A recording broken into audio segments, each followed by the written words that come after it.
this is how you're going to change WordPress password from Hostinger. If you forgot your WordPress admin password, you can reset it via Hostinger. So first, you're going to head over to your hpanel.hostinger.com. Now from here, you're going to head over to databases, and then you're going to find PHP My Admin.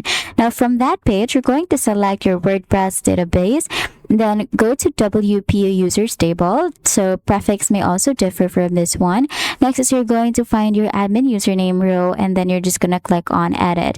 Now in the user underscore pass field, you're going to select MD5 or password encryption as needed and type your new password. Now after that, you're just gonna have to click on save, and then you can now log in with that new password. It is very quick and easy to do this, so make sure that you try this version out.